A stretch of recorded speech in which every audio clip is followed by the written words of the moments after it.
MPU 23042 Nilai Masyarakat Malaysia. Sebelum saya membentangkan tajuk saya ingin memperkenalkan kumpulan saya dahulu.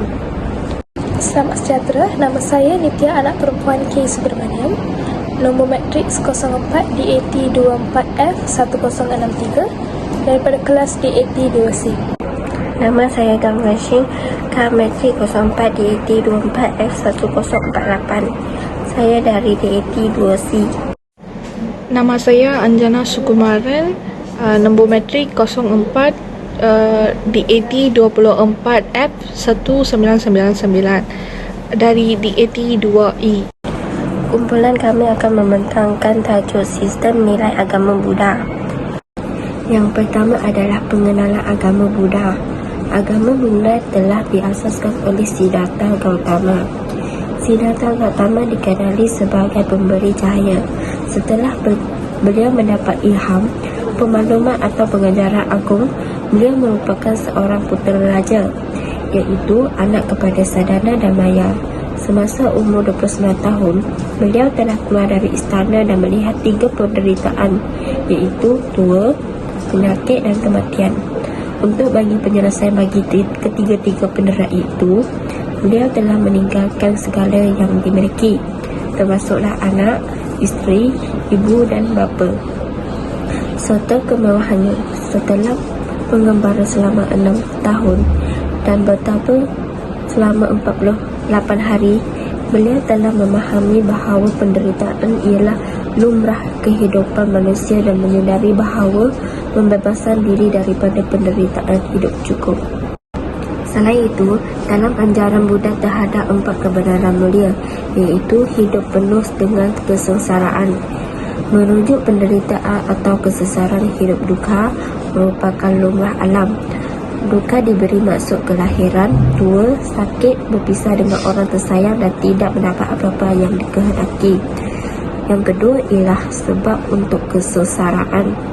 Penderitaan manusia berpunca daripada nafsu untuk memperoleh kekayaan dan keseronokan yang tiada penghujung. Hal ini juga dari segi pembencian dan dengki oleh manusia. Seterusnya, yang ketiga ialah perlu menamatkan kesengsaraan. Manusia perlu menghapuskan atau mengatasinya nafsunya untuk mengelakkan penderitaan. Aspek yang berkait ialah adanya penghapusan duka. Yang terakhir ialah cara menamatkan kesengsaraan. Untuk menghapuskan penderitaan, manusia perlu mengikuti jalan 8 lapis mulia yang menjadi panduan kepada hidup yang sempurna. Maka, jalan 8 lapis akan dibentangkan oleh Nitya. Terdapat beberapa jalan 8 lapis mulia. Yang pertama, kefahaman yang benar, pemahaman yang betul terhadap sesuatu, terutamanya kehidupan, mempunyai sikap ingin tahu, melakukan penyelidikan, serta tidak mudah percaya kepada seseorang. Yang kedua pula, pemikiran yang benar, minda yang terlalu terangsang dengan godaan terhadap kebendaan, serta mempunyai niat yang baik dalam setiap tingkah laku. Yang ketiga, kata-kata benar, berfikir sebelum mengeluarkan kata-kata, bertutur sesuatu yang benar, bersopan santun, serta bercakap tentang sesuatu yang penting dan bermakna. Yang keempat, tingkah laku yang benar, mengetahui perkara yang patut dilakukan dan meninggalkan perkara yang dilarang, mengelakkan diri daripada perbuatan yang boleh mendatangkan penderitaan kepada diri dan orang lain. Usaha yang benar, mencari nafkah tanpa mendatangkan keburukan kepada makhluk lain, seperti memperdagangkan senjata, menyembelih binatang, menjual hamba habdi, menjual minuman keras dan juga menjual racun. Dan seterusnya pula, kehidupan yang benar. Hidup dalam kehidupan yang sebenar, tidak mengimpikan sesuatu yang mungkin tidak dapat diperoleh, serta hidup dengan menerima realiti. Kesedaran yang benar, sedar akan segala yang dilakukan setiap masa, sama ada kelakuan, pertuturan dan juga fikiran. Sebagai contohnya, berwaspada agar kemalangan tidak berlaku dan beringat selalu. Yang terakhir, meditasi yang benar. Tumpuan yang betul ialah proses melatih fikiran melalui meditasi dengan menumpukan perhatian kepada satu objek.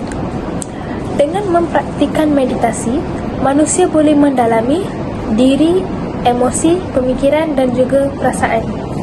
Seterusnya, 5 prinsip agama Buddha. Pertamanya, menghalang diri daripada membunuh makhluk hidup yang lain. Prinsip ini seringkali dikaitkan dengan konsep ahisma yang berarti tidak menyakiti atau berusuk makhluk hidup. Dengan menghalang diri daripada membunuh makhluk, mengikut prinsip etika dalam ajaran Buddha, tetapi juga berkontribusi pada kehidupan yang lebih baik bagi diri sendiri dan makhluk lainnya. Yang kedua, menghalang diri daripada mengambil sesuatu yang bukan menjadi hak milik sendiri.